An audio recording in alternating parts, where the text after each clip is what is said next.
r/ask Reddit. What thing you must experience at least once in life? Seeing the night sky without light pollution. It's almost a religious experience to see the stars and the stripe of the Milky Way from on top of a mountain. I'm from an overpopulated, urban part of southern UK. We live in rural France now in a tiny hamlet with just 6 houses and one street light that goes off at 11 PM. We're surrounded by acres and acres of fields. The night sky's just astonishing. I saw my first shooting star a couple of years ago, and I'm past middle-aged. We sleep with the windows open and all we can hear is wildlife and the farmers' cows. It's paradise.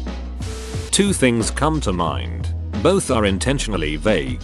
Completing something that at the onset you were not sure you were able to do, such as running a marathon or graduating college. Realizing one day, after much practice, that you have become good at that thing you once sucked at. Rocket League comes to mind for number 2. It hits on the first part of number 1 for me.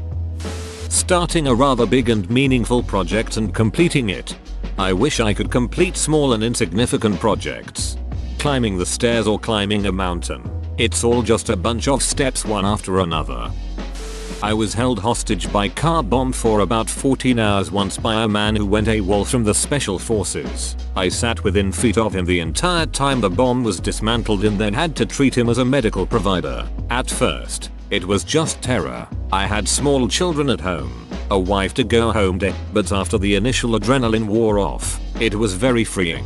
I could die at any moment and there was nothing I could do about it. And, while that's an almost certainty for all of us, it's usually not something so surreal and in the forefront of our minds. I wasn't worried about my student loans or the rent or my credit card payment or the car loan. None of it. I took a nap for a bit. Everyone should get to feel like that. Maybe we would all slow down and just give each other a break. Yup, nothing like a prolonged near-death experience that you have no control over to make you realize you really can't control anything, so you might as well enjoy life. Northern Lights Aurora Borealis. Having a day when you don't do really anything that you don't want. Don't talk to anyone and just enjoy what you like. Reading, gaming, sport etc. After 6 months of unemployment during quarantine, these days get old really fast. For me they did, at least. The best physical shape you can possibly be in. One of the worst things you can see after you die is what you could have been. Super corny alert. Helping a stranger who needs help. No video, no pictures, no expectation of reward. Just knowing that you did something for someone who's on the outside. You brought them in for a minute. Obviously if you experience this at least once then it won't be your last time, so maybe it doesn't qualify. But whatever. Garlic bread. Solo travel edit. I am a woman, please do not discourage yourself from solo travel as a woman. Just research a bit before you go. It's very common for women to solo travel. I get this. I myself like traveling alone as much as with friends. IDK what it is, but traveling alone just feels good. I guess it's when you're just walking along the sidewalk and thinking deep for me. Cuddling with a person you really love. First I gotta find that partner. Sucks being single. This one is a serious reply. Everybody should visit a concentration camp at least once in their life. It's an experience that changes your view on humanity. 3 things comes to mind for me personally. Have your heart be broken. You'll be surprised on how much you learn about yourself during this time period. Be it you realize and self-reflect on what you need to do and mature from it. Solo traveling. You'll learn about a lot of the world by doing this. Seeing different cultures, food, music, traditions that you don't normally see on any given day. Appreciate the beauty of the world. Heart-to-heart conversation with someone. Sounds cheesy and looks cheesy, but trust me, you will thank yourself you ever did this. Volunteering your time for a cause or organization, helping a cause you believe in. The Grand Canyon. I talk to so many people who have never been and are seemingly uninterested, and I'm like, you know, it's not just a big hole in the ground, right? It's literally breathtaking. It messes with your preconceived proportions of how big Earth actually is. They call it grand for a reason. You should definitely go at least once.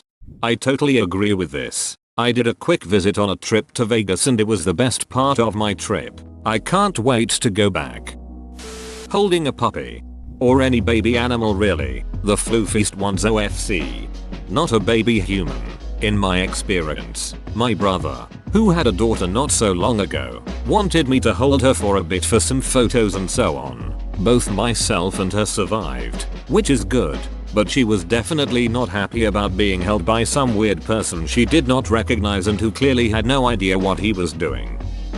Working in retail or the restaurant business, if so just for a day, trust me, would give a lot of Karens a wake-up call, I hope.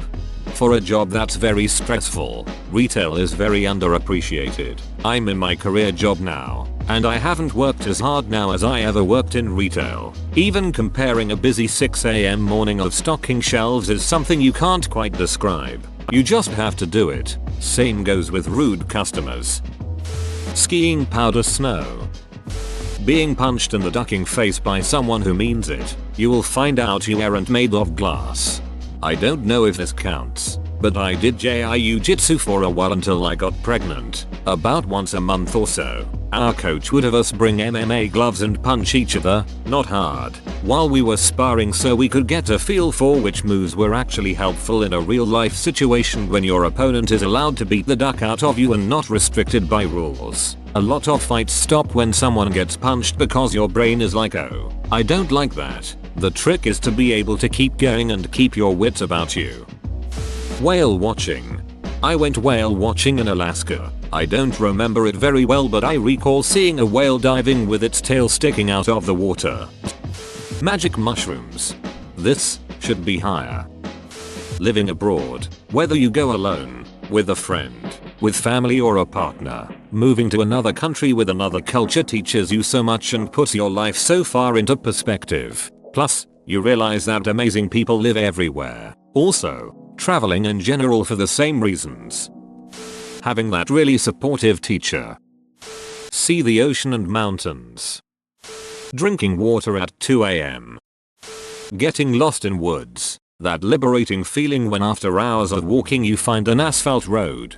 I did that and it got dark on me, without supplies. Horrifying. Liberating though. Always plan, folks. A period of real stress. It teaches you to not worry about bullshit so much. Working retail. I'm serious. So many people treat them as shit and I think everyone should have to work retail to understand that it can be a hard and stressful job. It can be very overwhelming some days and honestly not everyone is cut out to do it. Just like I can't be a waitress. So many of these require time and money that people just don't have.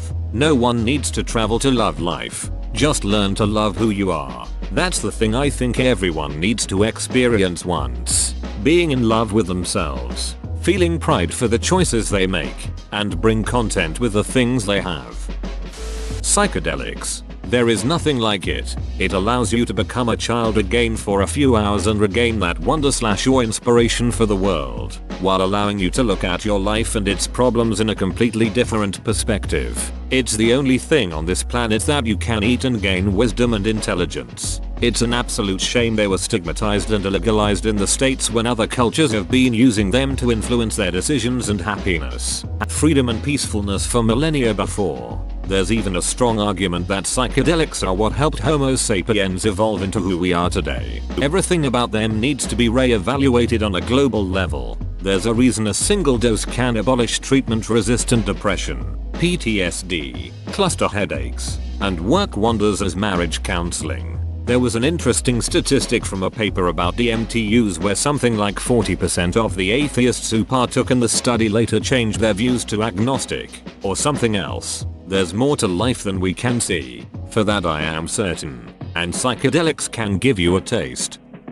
Visit an exotic place in the world like dead center of a nice tropical rainforest, cut off from civilization, and beautiful in a harsh way. Attack ships on fire off the shoulder of Orion, watching sea beams glitter in the dark near the Tannhäuser Gate. Honestly, try going to a clothing optional nude beach or something like that. It's incredibly freeing and liberating to have everything out in the open with the wind, ocean, sand and warm sun. I highly recommend it. It isn't for everyone though, so if you do want to do it, make sure you're really ready to do it. Paradigm shift. Go from believing one thing in your youth to disbelief to a brand new understanding that matches what you have observed to be the true nature of reality your whole life. It is painful and the only thing that should matter to us thinking beings. Mosh pit. Get all those dumb adult stress out of your system by extreme roughhousing with other adults. Whoa, you made it to the end? You're a ducking beast. I'll cut you a deal. Smash like and subscribe for more curated content, bruh. It's free and that's a great price.